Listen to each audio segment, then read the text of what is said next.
Bonjour, cette vidéo va traiter d'un sujet différent de ce que j'ai fait jusqu'à présent, puisqu'il s'agit de vous présenter la conception de mon BookNook. Mais qu'est-ce qu'un BookNook exactement ? Eh bien, c'est une représentation miniature en 3 dimensions, placée entre les livres sur une étagère, pour ajouter une touche d'intérêt visuel et pour, accessoirement, séparer les livres entre eux.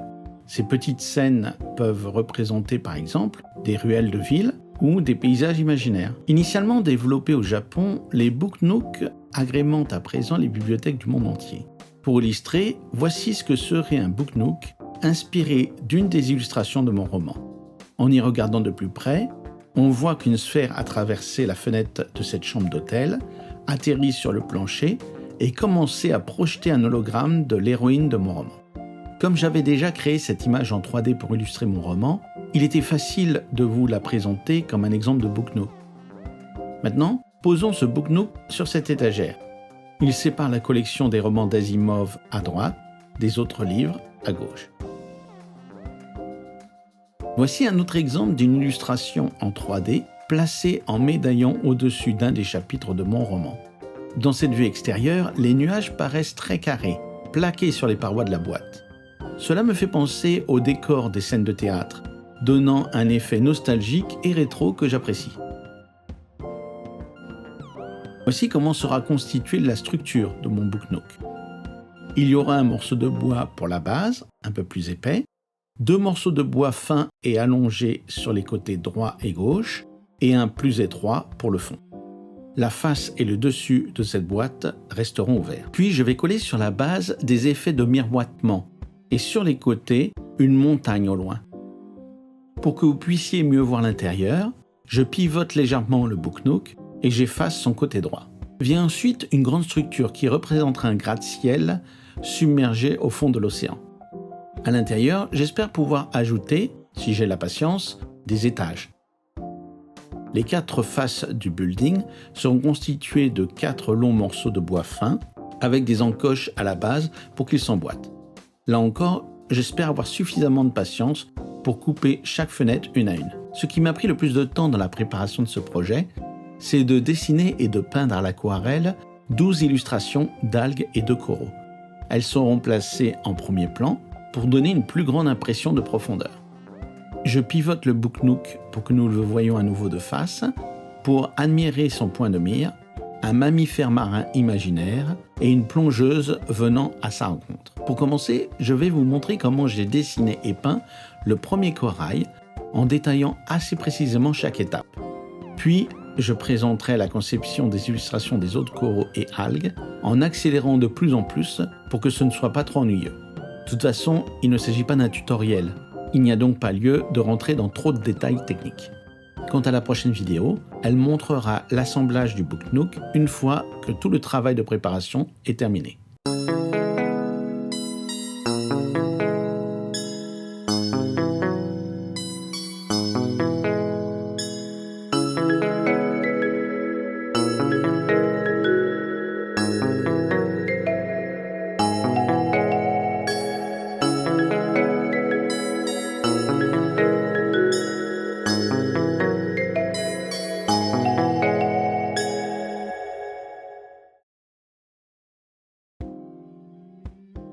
Pour le premier corail, je vais commencer par un dessin à main levée.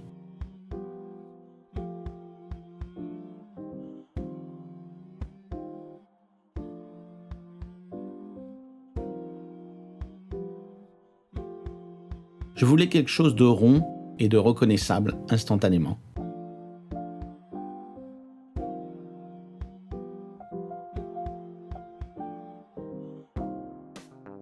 Accélérons un peu, voulez-vous ? Une fois que j'ai décidé combien de branches il me fallait, j'en ai dessiné les contours.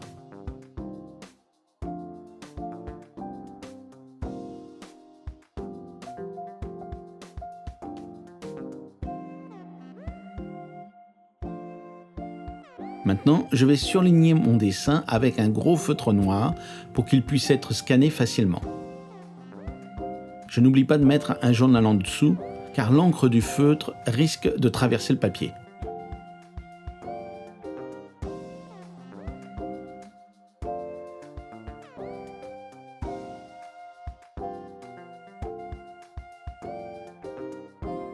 Voilà, je suis bien les contours. Pour éviter de salir la feuille, je dois faire attention de ne pas poser ma main sur le tracé déjà fait. Voilà, je suis en train d'étouffer avec la vapeur du feutre. Je ferais mieux d'ouvrir la fenêtre. Voilà, on respire mieux à présent. Et maintenant, l'autre côté, en faisant toujours attention de ne pas poser ma main sur le tracé au feutre. Comme vous pouvez le voir, le feutre a complètement traversé le papier. Heureusement que j'avais mis un journal en dessous. Je scanne mon dessin, puis, afin de le préparer à la transformation en dessin vectoriel, je l'ouvre dans GIMP, l'un de mes logiciels préférés.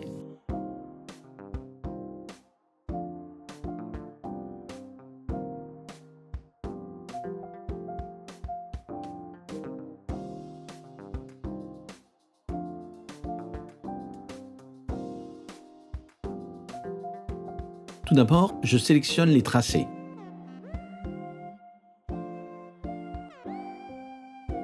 Il y a quelques impuretés sur le dessin que je vais effacer manuellement.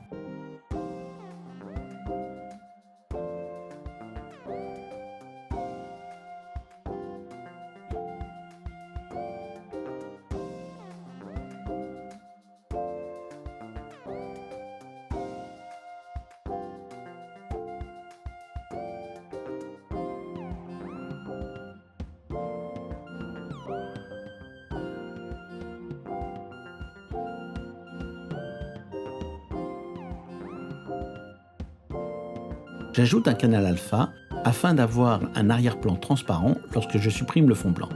Ensuite, j'étends ma sélection progressivement pour inclure toute la forme du corail.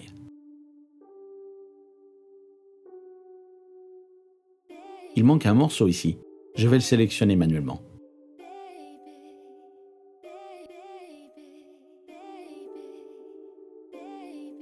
Et là aussi, je vais ajouter manuellement la sélection pour l'inclure. Je vais accélérer cette partie pour rendre la vidéo plus digeste. Une fois satisfait de ma sélection, je peux supprimer tout ce qui est à l'intérieur. Pour que vous puissiez mieux voir le résultat, je vais remplir l'intérieur de bleu. Je sélectionne l'intérieur, inverse la sélection et supprime tout ce qui est autour. Puis je remplis l'extérieur avec du blanc et j'aplatis l'image. Ce petit boussi ne devrait pas être présent. Voilà, je l'enlève. Parfait, je suis satisfait du résultat. Maintenant, je peux importer cette image dans Inkscape. Dans cet autre logiciel génial, il y a une commande qui permet de tracer automatiquement les contours d'une image pour la transformer en dessin vectoriel. À présent, mon dessin est constitué d'une série de courbes de Bézier au lieu de pixels. En préparant cette vidéo, j'ai appris que le nom de ces courbes venait de Pierre Bézier, qui, en 1962, les développa pour la conception des pièces de carrosserie d'automobiles. Ces courbes, dites polynomiales paramétriques, sont largement utilisées dans le rendu de police de caractère, ainsi que dans les logiciels de design graphique en 2D comme Inkscape et 3D comme Blender. Mon dessin est constitué de beaucoup trop de courbes de Bézier. Je diminue le nombre de points pour obtenir un résultat plus simple.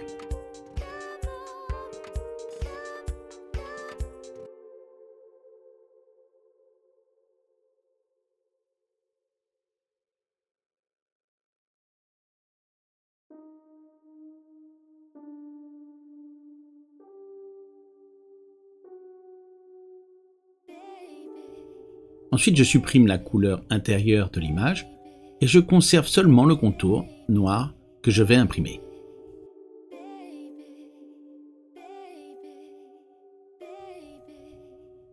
Ce contour noir va maintenant me servir de guide pour dessiner mon aquarelle. Vous seriez en droit de vous dire que j'aurais pu dessiner et peindre directement sur papier aquarelle. Cependant, le fait d'avoir un dessin vectoriel avant de peindre mon aquarelle aura une importance par la suite. Je trace les contours du corail sur mon calque.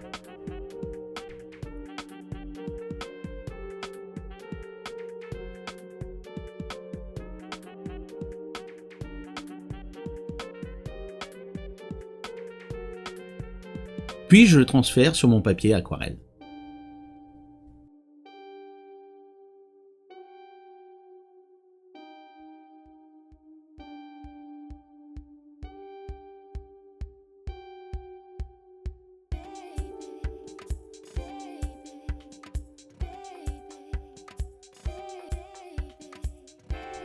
Même en appuyant assez fort, les lignes obtenues sont trop légères pour être visibles sur cette vidéo et elles ne sont pas assez marquées pour me guider lors de la peinture. Je dois donc les redessiner sur mon papier.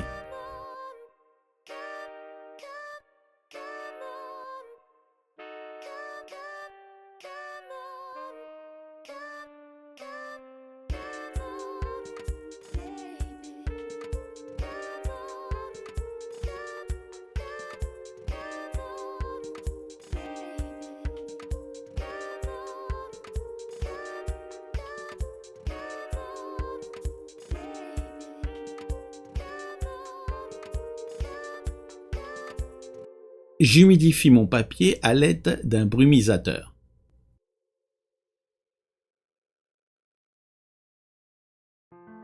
Je prépare ma couleur, qui sera un bleu outre-mer, une couleur que je trouve magnifique. Avec un coton légèrement humide, je tamponne doucement sur le papier humidifié. Voilà, des points de couleur recouvrent mon illustration.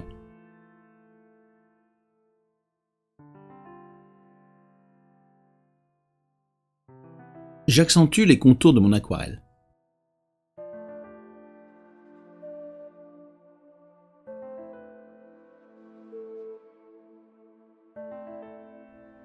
Ensuite, je scanne ma peinture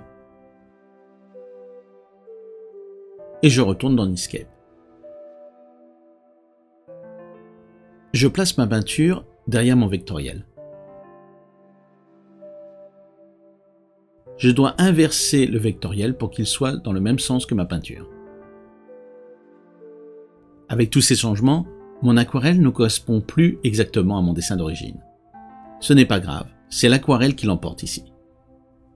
Par conséquent, je modifie les courbes de Bézier pour que les contours de ma peinture soient à l'intérieur du tracé vectoriel.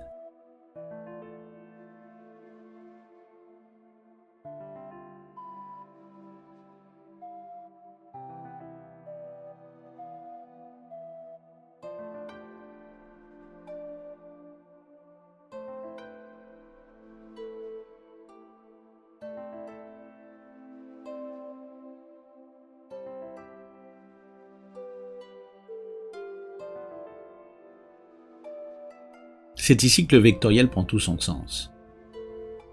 Je crée un grand rectangle qui couvre toute ma feuille.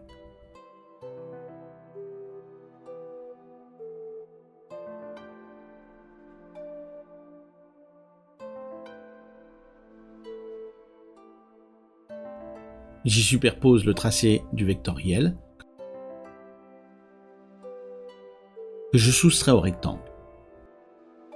Et voilà, mon rectangle fonctionne comme un pochoir, masquant les bavures qui dépassent du contour de ma peinture. Je duplique le vectoriel, dont je change le trait pour le rendre plus épais et flou.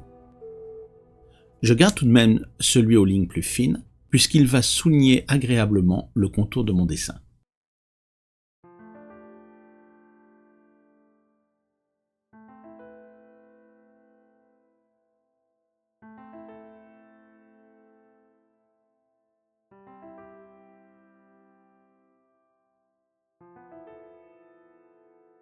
Je suis très content de mon premier corail.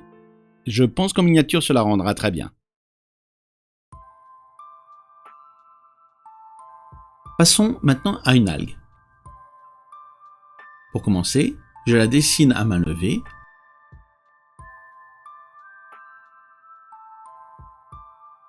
Puis j'en trace les contours avec un gros feutre pour les rendre visibles lors du scannage. Oups, je pense que j'ai fait une erreur. Et voilà, le feutre a traversé le papier. J'aurais dû mettre un journal en dessous pour ne pas tacher mon sous-main.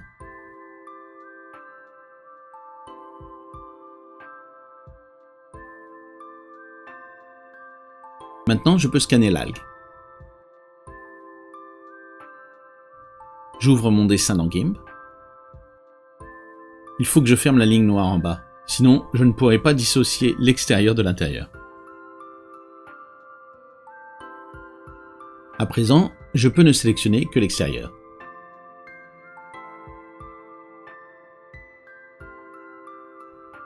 Je prends soin de créer un canal alpha avant d'effacer l'extérieur que je peins en bleu.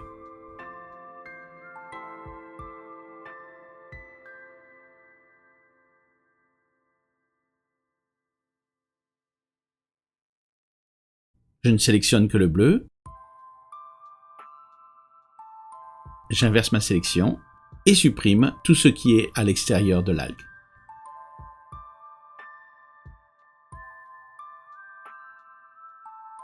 J'importe le résultat dans Inkscape.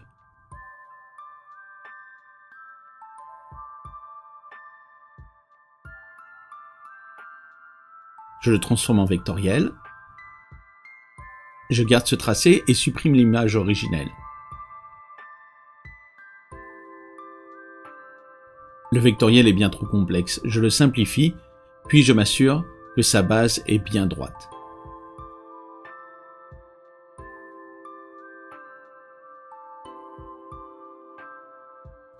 Comme pour le corail, je n'ai pas besoin d'une forme noire massive, juste des contours, donc je retire le remplissage intérieur.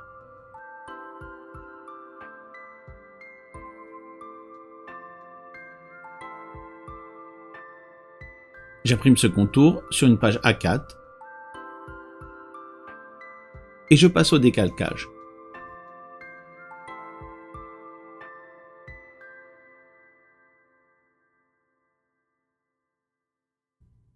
Je trace les contours de l'algue sur mon calque.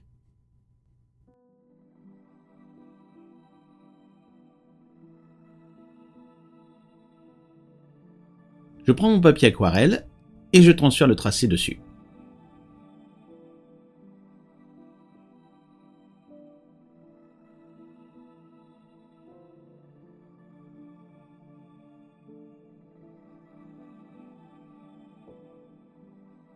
Je redessine les traits pour le rendre plus visible.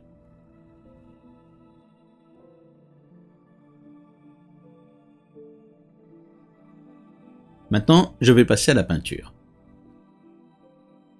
J'opte pour des couleurs différentes de mon corail. J'utilise cet outil pour avoir une surface assez homogène.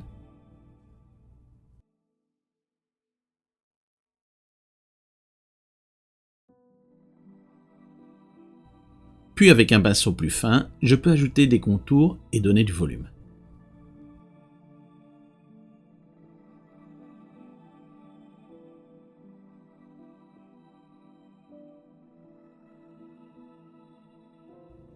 Il n'est pas souhaitable d'avoir trop d'homogénéité. C'est une masse organique après tout, qui a des variations naturelles de couleurs.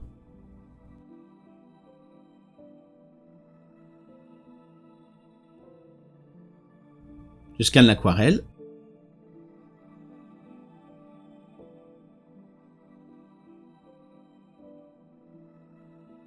Et l'importe dans Inkscape.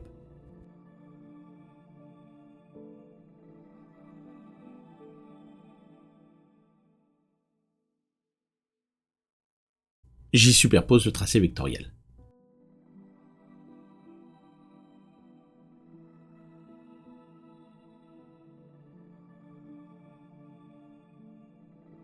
Comme précédemment, mon aquarelle est légèrement différente du dessin initial. Là encore, c'est le vectoriel qui s'adapte au contour de l'aquarelle, et pas l'inverse. Prendre le temps de bien l'ajuster me donnera les outils dont j'ai besoin ensuite. Je suis content du résultat.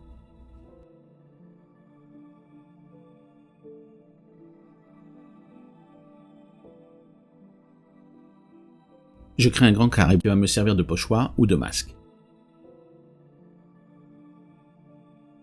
Je mets en avant-plan mon pochoir pour cacher tout ce qui dépasse. J'utilise un premier tracé vectoriel pour surligner finement le contour de mon dessin et un autre plus large et plus flou pour donner du volume.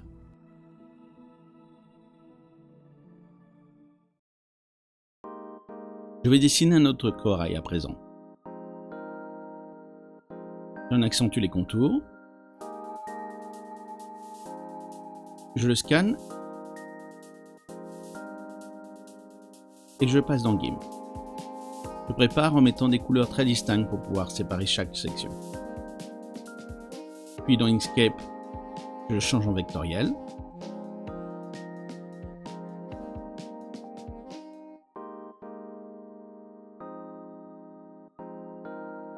Je le décalque et je le place sur mon papier aquarelle.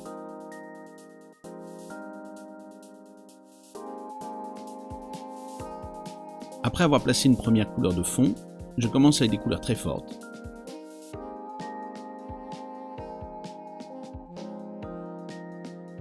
Puis j'estompe au fur et à mesure les contrastes.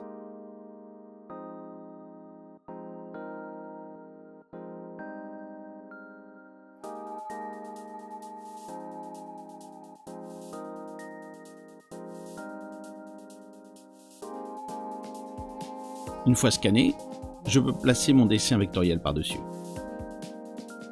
Comme précédemment, je fais en sorte que les traits de mon dessin vectoriel s'adaptent à mon aquarelle. Celui-ci m'a demandé un peu de temps.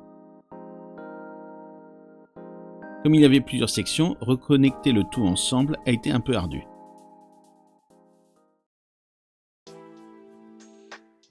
Ma prochaine image est une algue qui ressemble un peu à de l'herbe.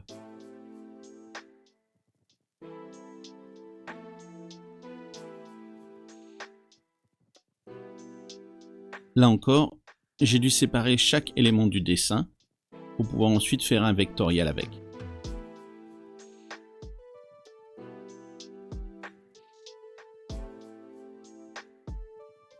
Je le décalque.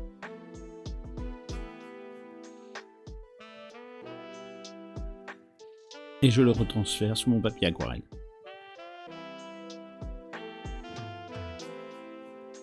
Je renforce les traits.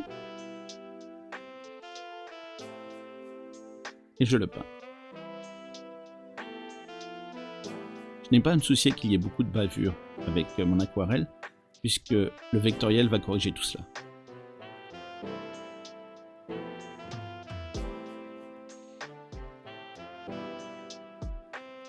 Avec cette algue, il y a une nouveauté. Je crée un troisième vectoriel qui va englober les couleurs derrière mon algue.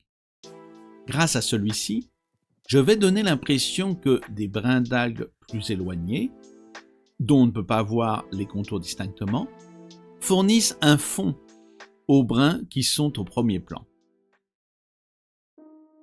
Pour ce corail, c'est bien plus simple puisqu'il est fait d'une seule grande forme.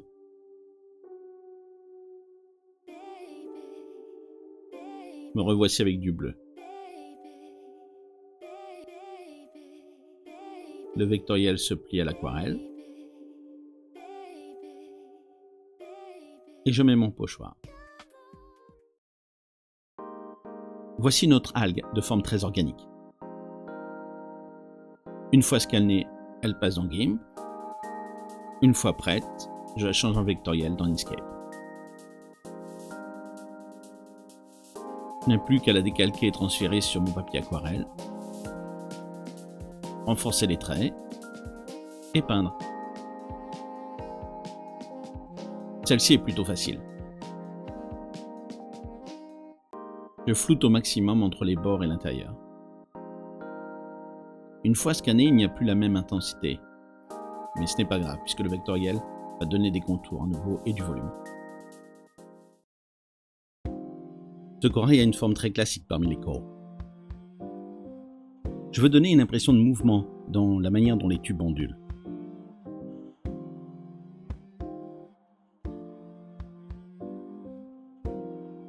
Quand les formes s'entrevêtent ainsi, il faut que je fasse attention à la manière dont le vectoriel les découpe. Cette algue semble à mi-chemin entre mon algue en forme d'herbe et mon corail en forme de tube.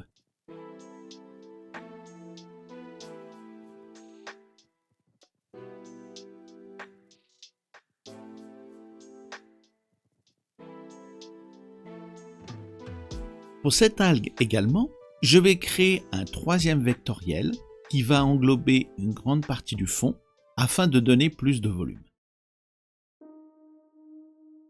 Voici un corail identique à celui que je viens de faire tout à l'heure, mais avec moins de tubes.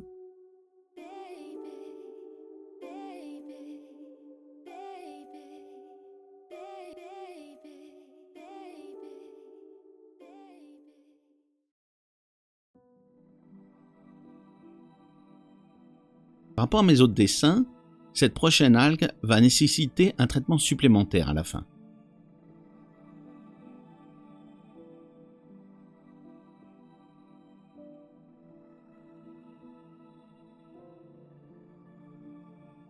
Voilà, à présent dans GIMP, je duplique les branches pour obtenir un résultat plus fourni.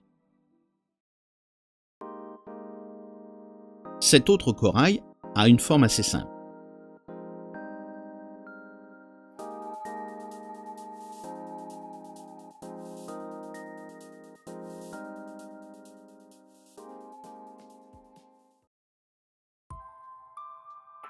Cette algue également nécessitera un travail supplémentaire à la fin.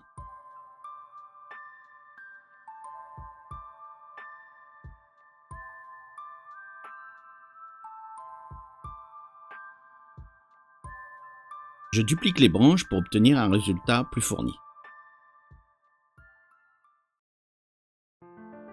Nous voilà arrivés à la fin de cette vidéo. Dans celle-ci, je vous ai montré comment j'ai préparé mon projet de Booknook et comment j'ai peint les aquarelles d'algues et de coraux qui s'y trouveront. Je remercie beaucoup Dorian de m'avoir fourni de superbes musiques pour accompagner mes commentaires sur cette vidéo. Les liens vers sa chaîne YouTube Dorian Dream ainsi que sa chaîne Dreaming OST sont dans la description de cette vidéo. S'il vous plaît, allez jeter un coup d'œil. Dans la prochaine vidéo, je vous montrerai la construction du Booknook par lui-même. Merci d'avoir regardé cette vidéo. À la prochaine!